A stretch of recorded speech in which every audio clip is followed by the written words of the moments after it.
allotted. So I am, as most of you know, Carol Leshy, and I have the privilege of being president of the League of Women Voters of Deschutes County.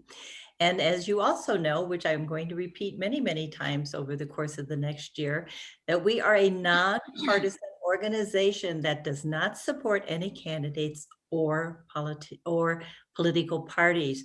But I do encourage political action from each of you, just not in the name of the league.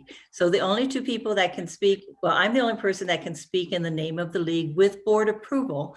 And Susie, as voter service chair, is also the other person that cannot do anything that is partisan or in any way politically active. So I encourage all of you to participate on your own level. You're very educated in what we do, and you have your own things, your own passions. And so it's really a privilege to work with you and to have you contacting me and saying, hey, I think that the league has a position on this, and you can find your positions. The local positions are on our website. They're also in the last issue of the Echoes, which Kim has been doing a fabulous job getting all the information in. Also in the last issue, there was the priorities from the League of Women Voters US. And so what they're going to be focusing on for the next 2 years. You should be getting information from the State League on their action committee. And so that comes out about every Tuesday, and that covers all the bills that are happening in the House, where we stand with them and what's going on. So if there's anything in there that you think that the league should be sending a letter about, or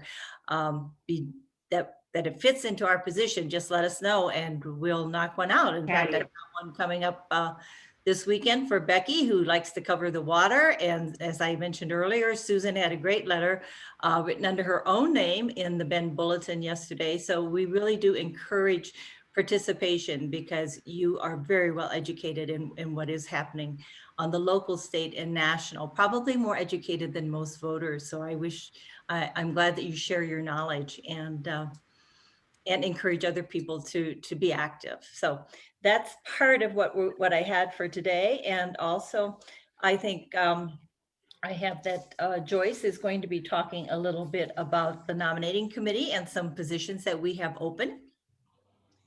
Yes, so we have several, and going back to Echoes, it was listed to those open positions in Echoes, and that from our membership survey, we have a lot of new members and existing members who are really, as Carol said, active and want to make a difference.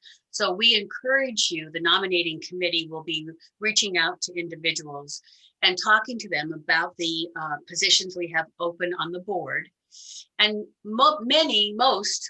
most of our positions are chair and co-chair. And we do that for several reasons.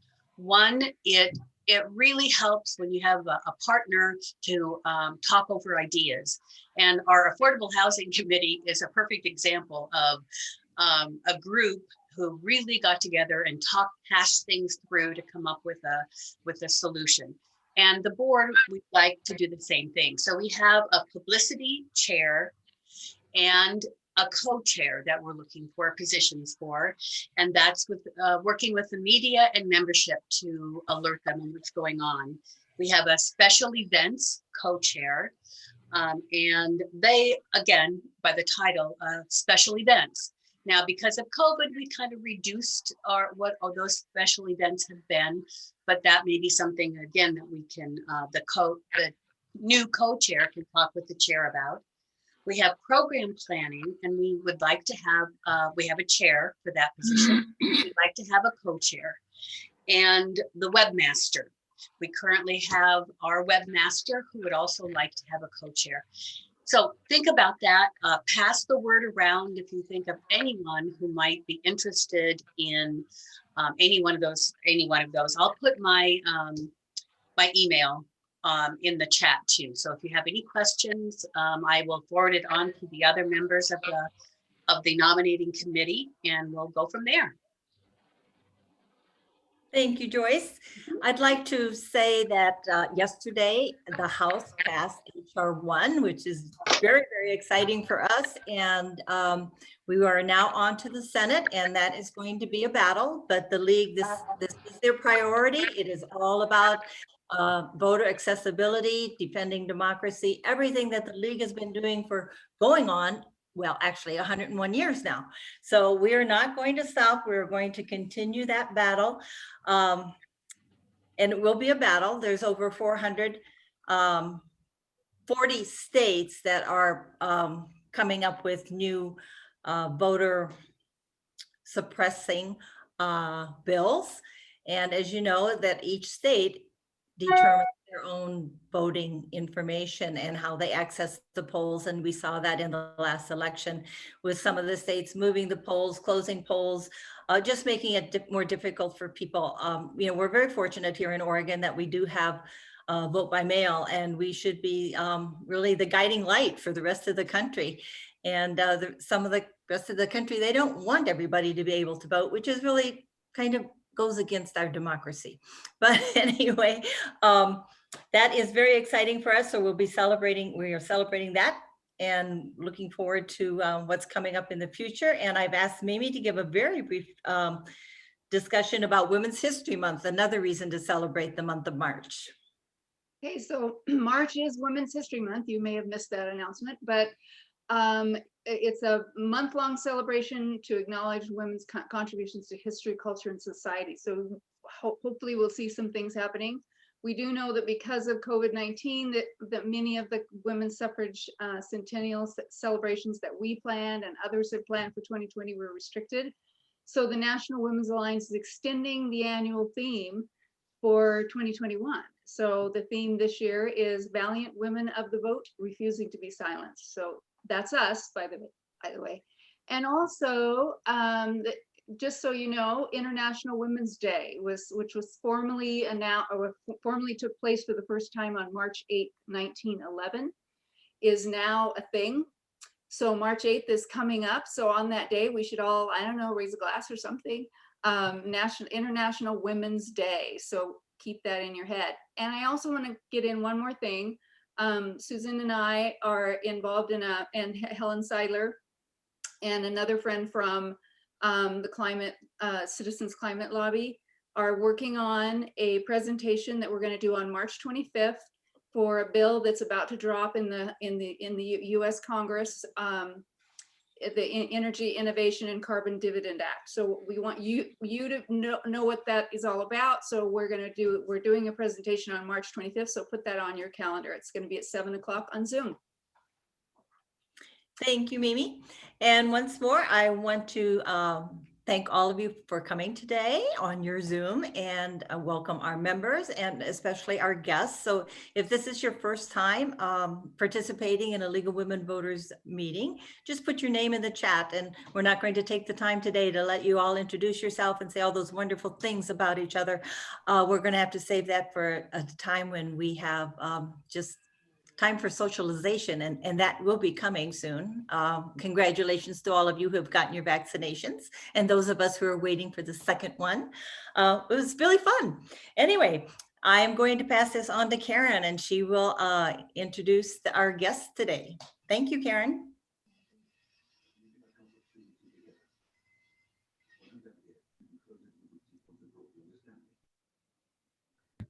I'm going to take a moment to share my screen, so I will share my slides in just a second. So this tells the order of the meeting, and our Affordable Housing Committee will have a whole hour to present their study, and the meeting will end right at 1.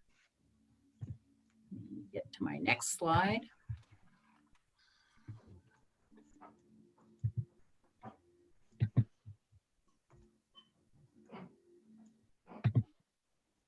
Let me see, I need to choose my next slide.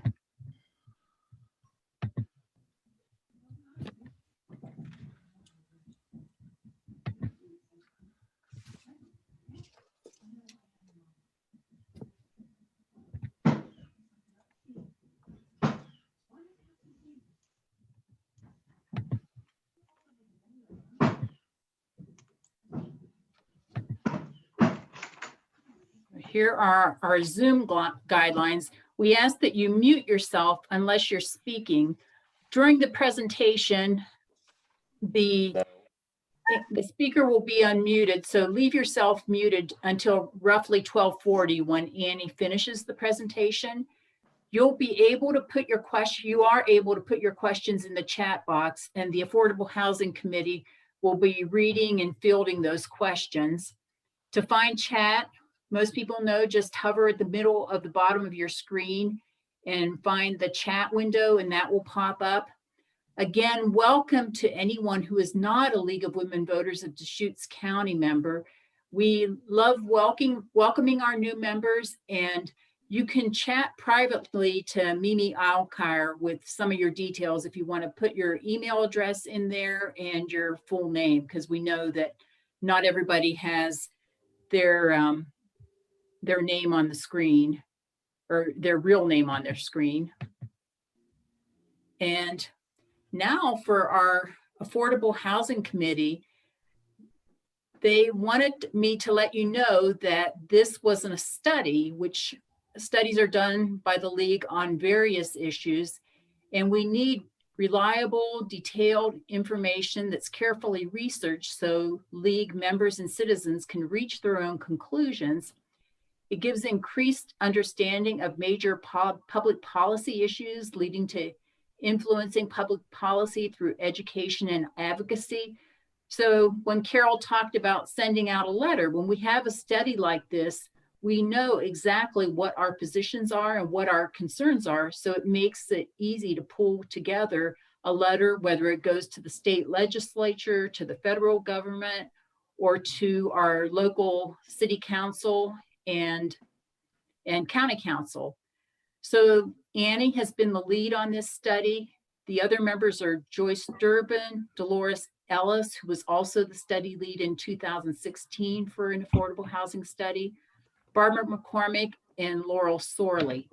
So I'm going to stop my screen share and take just a minute to spotlight our 5 speakers from the Affordable Housing Committee.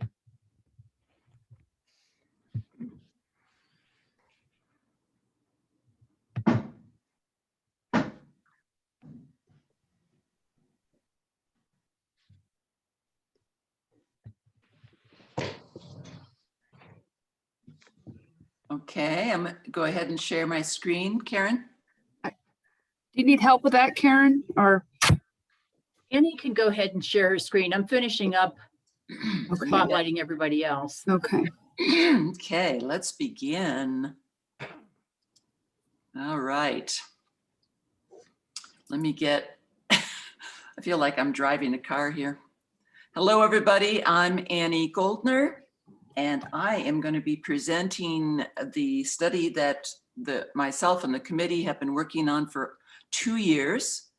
And I volunteered to be the lead on that study 2 years ago. And I'd like at this point, everybody, can you say hello from the committee? Introduce yourself. So Joyce Durbin.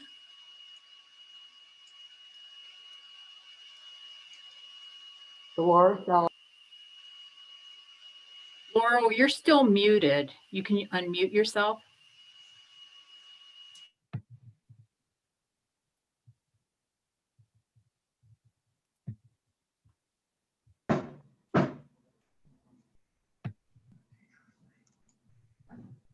Okay, that's Laurel Sorley. And Barbara, has she not arrived? And Barbara McCormick is the 5th one. Okay, I shall begin here. Let me make some room. Getting rid of some chat things here. Okay.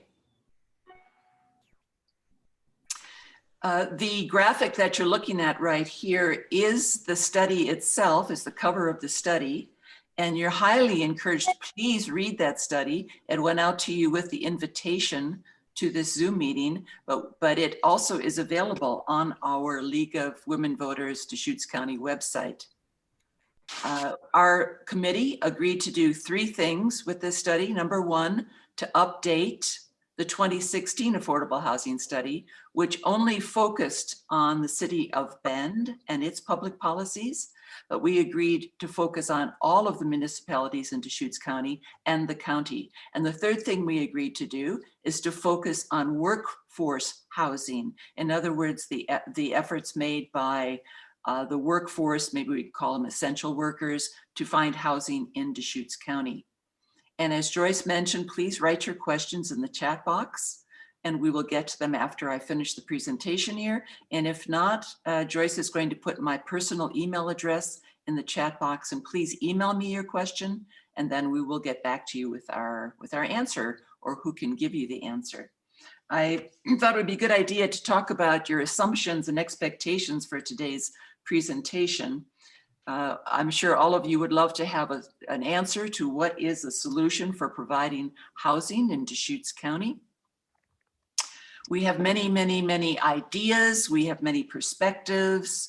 We are inspired in many ways about how public policy can influence the availability of housing for our residents in Deschutes County. However, we do not have the magic bullet, so put that aside, please. Also know that we will not be discussing homelessness in this presentation. The homeless is another issue completely different. That's about shelter. We're going to talk about housing. Also, COVID is not mentioned often in our study because we started this back in 2019 and COVID has only been a reality for the last barely a year. Also know, please, that myself and the committee have a limited amount of skill and knowledge. We're not anywhere as experts in public administration, so we're doing the best we can here as ordinary citizens to give our membership a report on what we found out about affordable housing or housing in Deschutes County. I want to start with this comment. Housing is investment. I want to have that be uppermost in your minds as we go through this presentation. I want that to be a perspective for us in understanding where housing is at in Deschutes County. And during the presentation, I'll be talking about the importance of housing in the community, talking about who the investors are in housing, talking about dynamic factors like supply, demand, and wages and its effect. Dynamic meaning they're changing all the time. Those effects on the housing supply, insights into housing shortage, public policy. Is it able to cure or only treat the availability of housing? Common public policy which supports housing, which is being enacted by different municipalities and also by for-profit and nonprofit organizations. That's also policy. Innovative ideas that we've come across in doing our many readings that we've done and books and meetings we've attended. I'm going to give you now the conclusion of my presentation, because the conclusion is what really this is all about. Public policy that plans, protects, preserves, and or produces housing is investing in more affordable and attainable housing. Now you may think, well, obviously that's kind of a duh, but I know of public policy that doesn't protect and preserve and produce housing. So this is something that the League of Women Voters, our members, should keep in mind as far as creating positions on housing in Deschutes County and what we would like to support in public policy concerning housing. Okay.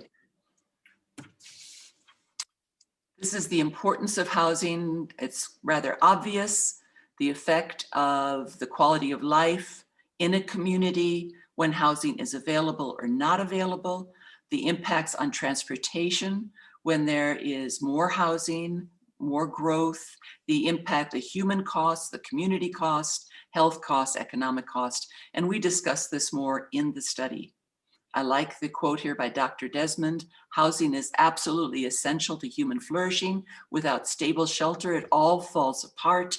This is so important to our community. And I think I may assume here, that's why you all are attending this presentation. You'll be looking here at lots of logos. Do we have Habitat for Humanity, I hope? Yes, we do. Good. Habitat for Humanity, different municipalities, nonprofits, for-profit associations like CORE, COBA, Central Oregon Builders Association. They are all interested in policy, and their policy is an intention to find solutions for protecting housing for our residents. Yet, with all the work they are doing, the crisis is growing. I just love that. I'm sorry, that animation, but it reminds me that we as a committee and as a membership want to thank you all that met with us. Over 13 different organizations were interviewed as part of this study, and they were just so patient with us, and so much information that we got from our interviews. Thank you so much from all of us. There's two ways to create housing. Two ways: investment and or donation. That's the only way to create housing. These are the dynamic factors that impact housing in a community: demand, supply, wages. I chose the background, if you can see it there. It's suburbia personified. There's suburbia. That's what happened since the 1950s in creating house after house after house to meet the demand of that lovely family in that photo from the 1950s who had a dream of owning their own home. That was their dream. They weren't thinking about investing. They weren't thinking about the appreciation and the value of their house. They only were thinking about the freedom they had in owning their property rather than renting from a landlord who was going to prescribe to them the condition of their house and the rent they were paying. They were a happy couple, but also a side note, there are also not much diversity there in that couple, is there? Okay, let's start with demand. Population growth. Boy, do we know how that affects housing in Deschutes County. Go ahead and read that table. I won't read it to you. I think the data in that table is conservative.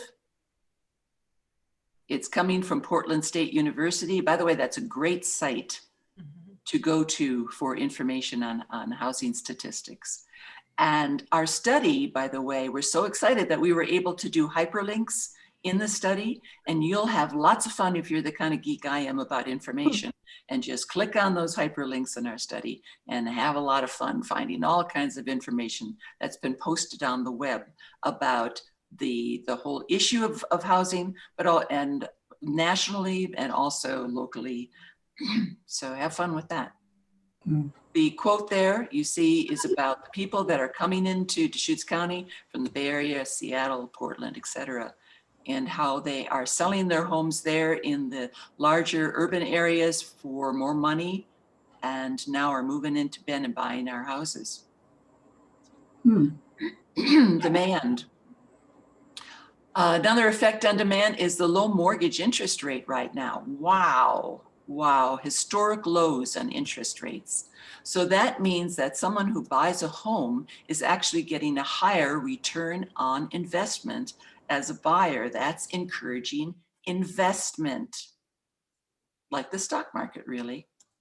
These are points I want to make for you, to just some things to think about and influence on housing. Them that has gets. So banks are lending to people who don't need money, right? We all know that. So therefore, people in need of housing might not be able to borrow the money to buy a house. There's this influx from the Zoom economy, people coming into our area buying homes. 37% of jobs nationally are mostly high wage and are the people who can work from home and work remotely. Home ownership is the single best way to build wealth. I can't say that strongly enough. Just think about that. That's me, that's perhaps you, that's part of our community here in Deschutes County. The average homeowner has 80 times the wealth as that of a renter. Renter growth will be more than twice the pace of homeowner growth. And you probably are wondering how I don't get that, because if there's such a good deal in buying a home, why will there be more renters? Okay, here's why. Here's one of the reasons. I'm going to read off my notes here. Millennials, excuse me, that's age 24 to 39, 48% of them own a home. Boomers, like myself, right now, 78% of us own a home. When we all were 30 years old, the millennials at the age of 30, 42% of them owned a home. Gen X, which is age 40 to 55, 48% of them at age 30 owned a home. And us boomers at the age of 30, 51% of us owned a home. So you see the trend here? Got to live somewhere, they're going to be renting, not buying these homes. The US tax and mortgage rules turbocharge residential real estate speculation. Excuse me while I find my notes here.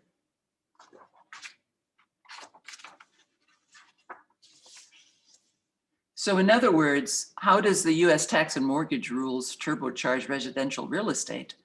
Well, because anyone who has a home and has a mortgage and has interest rates, as interest to be paid, gets to write that interest expense off their taxes. Not only that, but also the expense of the property tax is written off of their income from their taxes. Renters don't have that advantage, do they?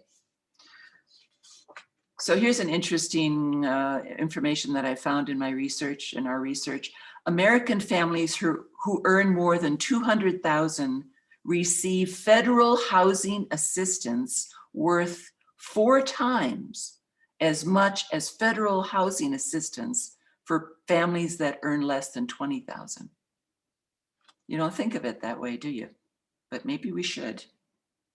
Maybe we should think of that advantage of owning a home. This is an amazing piece of data here. 1 trillion more in additional home equity was created in 1 year. That's a lot of money. 1 trillion more in home equity.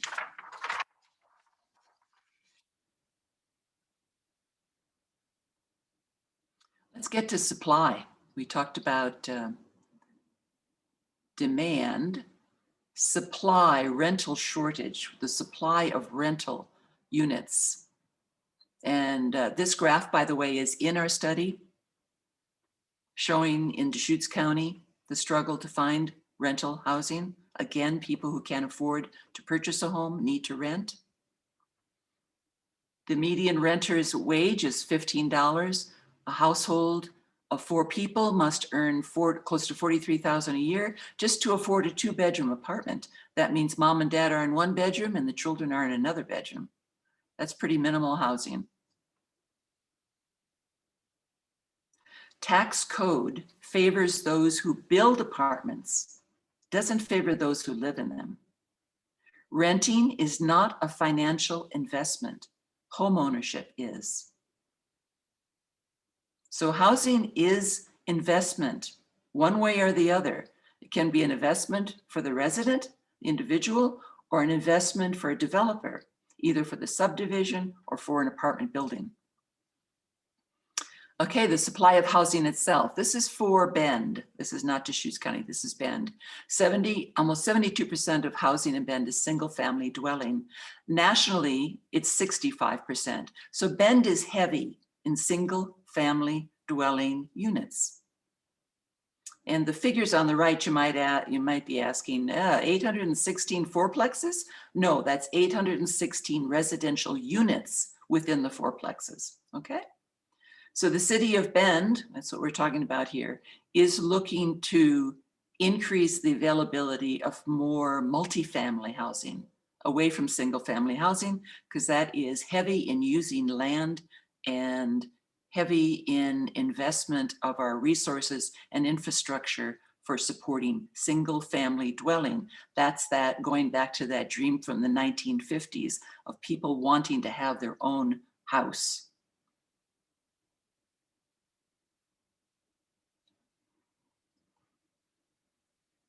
Okay, that's an important point. Lots of single family housing in Bend. While we were doing the study, we heard over and over again from nonprofit and government people that we were interviewing about the AMI, the Area Median Income. That's a measure that needs to be used when an organization wishes to give a subsidy for housing. They have to look, they're using the AMI to judge whether a family is eligible for the financial subsidy. HUD, the Housing Urban Development Agency in our federal government, which by the way, locally is represented by the Housing Works, that's for Central Oregon, Housing Works, and they're the ones who provide Section 8 vouchers. And their definition, they define affordable housing this way. It does not cost more than 30% of a family's income and no more than 80% of the area median income. And they may be eligible then for financial subsidy from the federal government. Okay. Now, many of you may have come to today's presentation thinking about affordable housing in a more general term. For instance, someone came to you, maybe it was a relative, said, you know, my wife and I are earning $100,000 a year, or we're earning $230,000 a year, and we can't find an affordable house in Deschutes County. What's going on? There's a lack of affordable housing. Well, what there is a lack of attainable housing. Housing that meets the needs of family incomes between 80 and 120% of the average median income. By the way, incomes are usually considered the family of 4 people. So it could be 2 wage earners. So this housing of attainable housing is not usually subsidized. It can be, there can be some financial assistance. And cities are calling this middle housing. I know Bend, Redmond is looking to create more middle housing, attainable housing, which takes the form of multi-family housing, duplexes, triplexes, and now allowed to be placed on single residential zoned land. I want to point out here, by the way, before I forget, so much of the land, at least in Bend, is secured by development that was done in the 70s, 80s, and 90s, and even 2000, 2010, that is protected by CC&Rs. That's covenants and restrictions, which means that we can't change now the use of that land. I don't know the percentage. I'm guessing 70% of land in Bend is covered by CC&Rs. Let's take an example of using the AMI and related to attainable housing in Bend. So you take the area median income of a region times it by the AMI of that region, right? So in Bend, it's 78,000 is the AMI. So 80% of that, a family of 4 would be earning 62,000 a year. And 30%, which is the rule of thumb we all are familiar with from back in the 1950s, when it was what banks used to say, you can afford to buy a house. It's only 30% of your income. So you can afford to pay $1,550 a month for your housing if you're earning 62,000 in Bend. However, that amount is including insurance and property tax. So your mortgage payment may be $1,200 a month, but then you've got the insurance and the real estate tax, and 120,000 of 78, and you see the math there. So you see the squeeze on these middle income workforce residents in Deschutes County. The poverty line, just for your information, is 26,500 for an income for a family of 4 per year. The Oregon minimum wage is $12 an hour as of January 1st of this year. So that's close to $25,000 a year just for one worker. So if there's 2 adults in the household working, that's a $50,000 a year income on a minimum wage in Oregon, which sounds adequate. But as you see from the box above as an example in Bend, probably is not adequate to buy a house, maybe adequate to rent. Wages, let's talk about the wages. I'm going to let you go ahead and read that on the left there. That's the workforce we were talking about. These are housing, the median housing prices is $420 for Deschutes County. So a teacher's salary, a teacher, say a single mom who was a teacher, could afford to purchase a home that was $327,000. Whereas a construction worker, $185,000, so forth and so on. In the thought bubble here, the median house price in Bend is $580,000. In Redmond, $377,000, and the rest of the municipalities, by the way, the median house price is in our study, and this graphic is in our study. This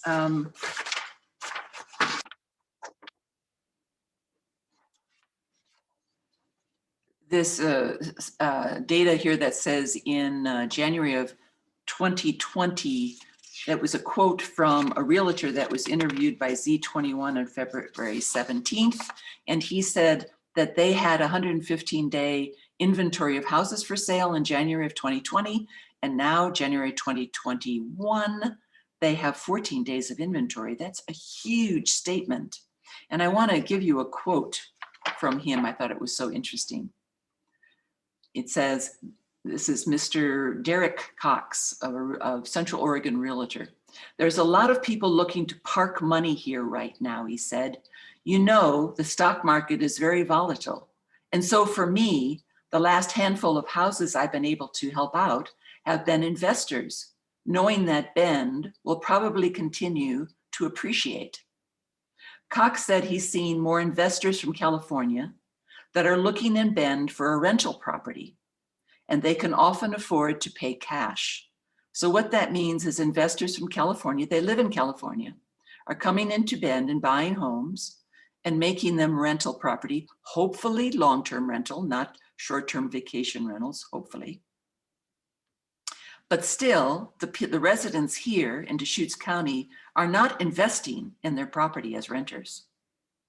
They're just paying that as an expense of the cost of their living here in Central Oregon.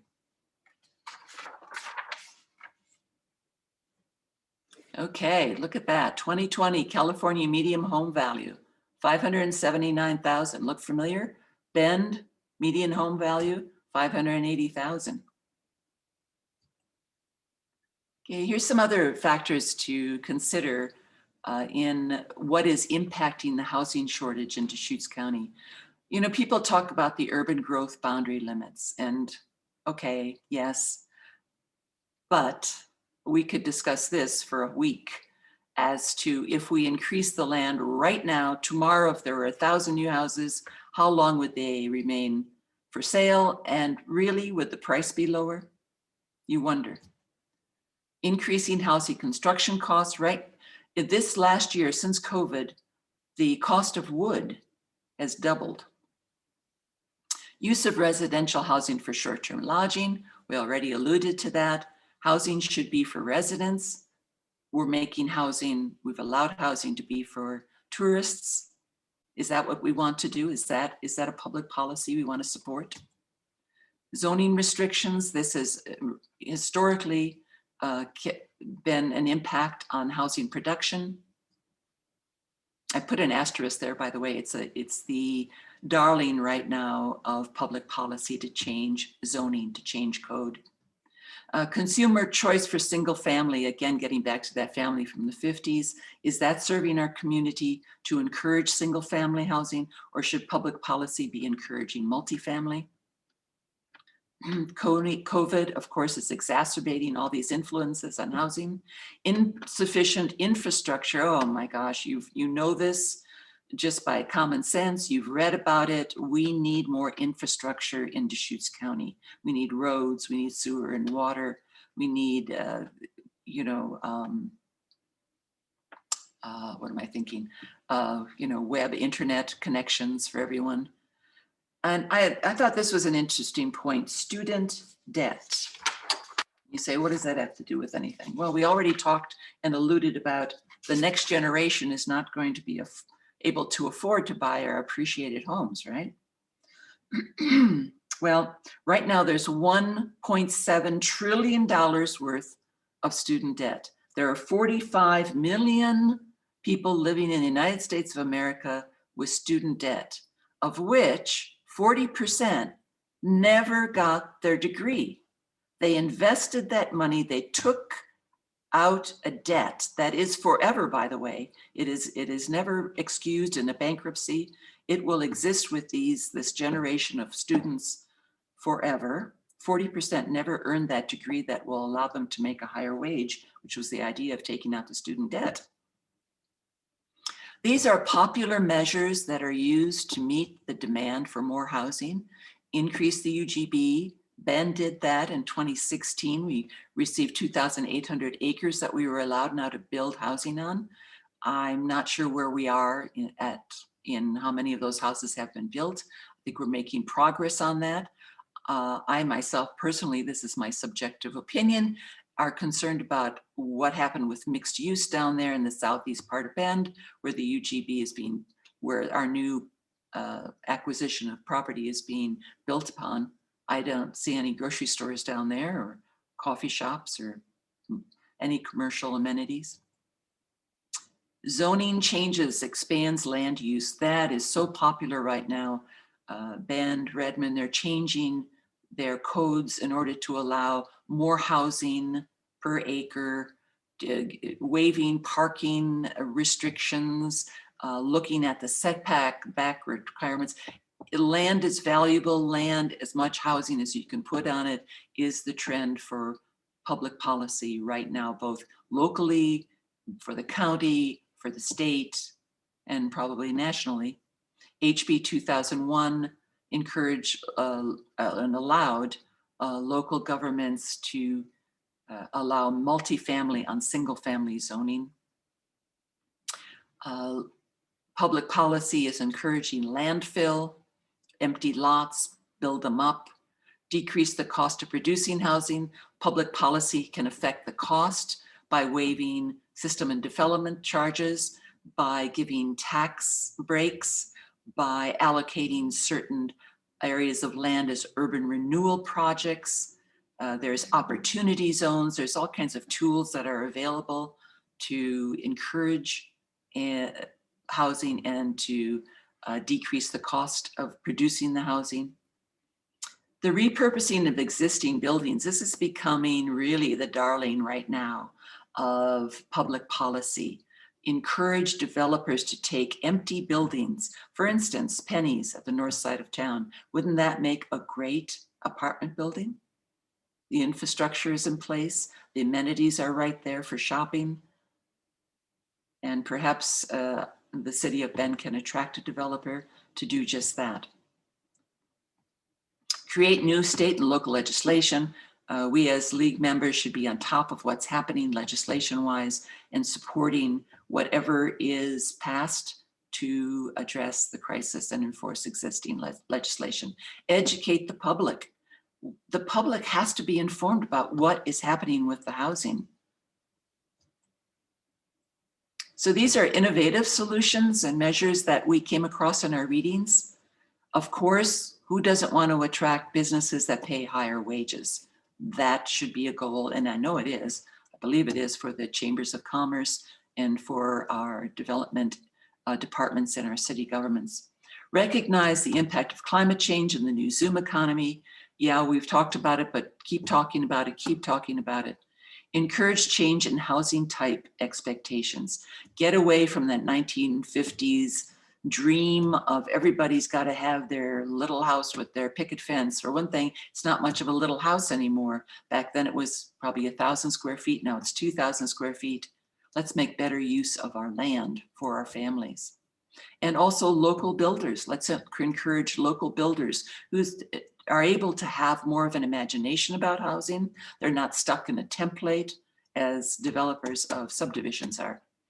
Repurposed buildings, that again is using existing buildings that are that could be built upon. HB 3450 was passed in 2019, and that allows the building of residential on top of commercial. For instance, I believe Wagner Mall would qualify for that building of residential apartments on top of the existing commercial. State income tax deduction, well, that's pie in the sky, isn't it?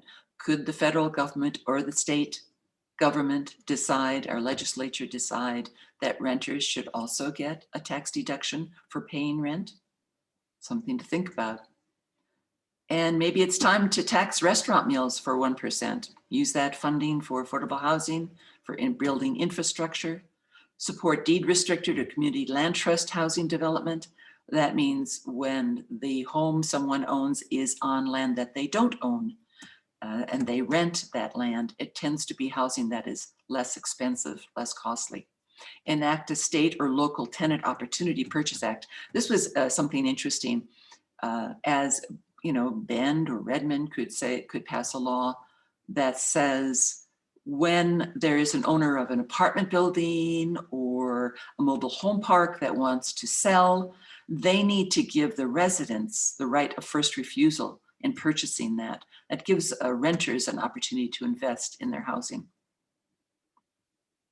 Create rental housing for transient seasonal workforce, students, etc. So there are people here in Deschutes County who have invested in creating workspace, shared workspace. How about developers of shared living space? Perhaps that's an investment for a developer. Create a new nonprofit to provide realtor and financial and title services. We've been told, we understand that there is some difficulty in marketing housing that is on community land trust property. And perhaps there's a need for a nonprofit. And that same nonprofit could be organizing an annual Central Oregon Affordable Housing Conference at the fairgrounds. If we can promote sports, I think that's going on this weekend. Excellent, I'm glad, but also let's promote affordable housing and education of the public about housing. Improve and broaden developers' public notice requirements. I think the public doesn't know enough about what is being developed in housing in Deschutes County. And it's very difficult as an individual resident to go online and try to find out, according to that property number, what are they building? What was ascribed as affordable housing? How much? What percentage? What were the breaks? What are the tax breaks to that developer? I think it should be public notice posted on the development site. Identify, allow, and promote unique land uses. So encourage like co-op public homes, any way in which we can, as a government, public policy, encourage the creation of some way that renters can also invest in their property.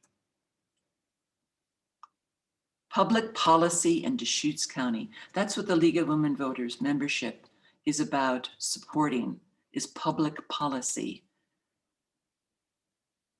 So we already talked about if that public policy is part of planning housing, protecting existing housing, preserving existing housing. In other words, instead of scraping housing, to rehab housing, to promote to the understanding of the housing issues in Deschutes County, and of course, anything that leads to the reduction of more housing. And this lovely family is now colored in because they've changed. It's not black and white anymore, is it? It's really got some color to it. Final slide. Is the housing problem defined correctly? We're not going to be able to really address housing issues unless we understand the problem and define it correctly. Is it about more housing, or is it about where we are investing and who is investing and when we're investing and how much we're investing? How can government and community policy cure the housing crisis, not just continue to treat the crisis? All right. Thank you so much. Really appreciate your attention to this. Thank you.